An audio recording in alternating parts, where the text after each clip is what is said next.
этом сезоне Северо-Осетинский государственный академический театр имени Тхапсаева приготовил для зрителей много ярких премьер.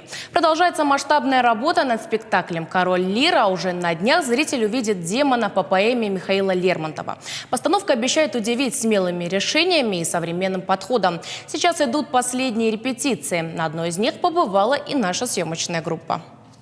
Последние прогоны самые важные, на них отрабатывают детали. Каждый поворот головы, каждая интонация. Все внимание сцене и новаторским решением режиссера. Текст лишь часть творческого посыла. Его эффектно дополняют талантливая игра актеров, невероятная харизма героев. Важно не просто сыграть, а прожить судьбу своего персонажа. Совсем скоро зритель увидит демона на сцене Северо-Осетинского академического театра. Здесь уже говори.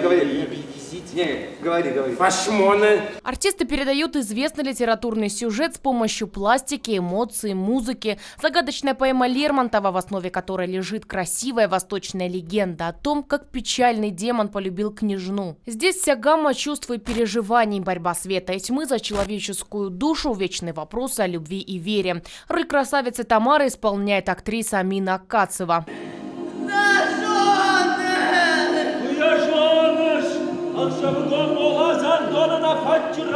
Режиссер спектакля Роман Габрия. Сделать что-то современное, отвечающее вызовам сегодняшнего дня, при этом отразить всю глубину трагедии демона Тамары. Такую задачу поставил перед собой театр и так гармонично воплотил на сцене режиссер. Он всегда острее чувствует пульс времени, в котором мы живем, развиваемся, любим. Поэтому время действия – наши дни. Создатели говорят, это важно для того, чтобы сделать романтический смысл поэмы максимально доступным для сегодняшнего зрителя и молодежи. Театр – это очень близкая мне фактура театральная. Вот. Поэзия вообще в целом и перенос поэзии на язык театра – это очень интересный всегда процесс, потому что это не пьеса, а что-то иное. Себя определил, что форма спектакля – это некий ритуальный акт изгнания из Тамары, этого демона, вот, чтобы очиститься и прийти к какой-то душевной тишине. Настраиваю артистов на то, чтобы почувствовать сегодняшний день. Вот. Сделать спектакль современным не в смысле решений, а в смысле духа. Ну, то есть вот почувствовать, вот, что происходит сейчас на улице, в мире, в жизни.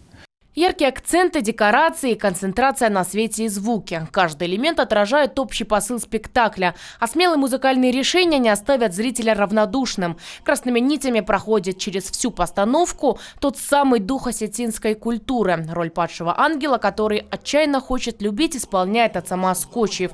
Актер признается, эту роль прочувствовал до мелочей. Мне было важно ответить на вопрос, почему из 3 миллиардов женщин на планете он выбирает именно Тамару и смиряется с решением небесной канцелярии. Он остается внутри белым, но вопреки своему желанию он одет в костюмы черных сил, но он с этим не согласен. Уже совсем скоро состоится премьера. Зритель сможет увидеть постановку 28 и 29 октября, а также 19 ноября. И вместе с актерами окунуться в мир красивой, но печальной истории. Валерия Кузаева, Алан Суанов. Новости Осетии.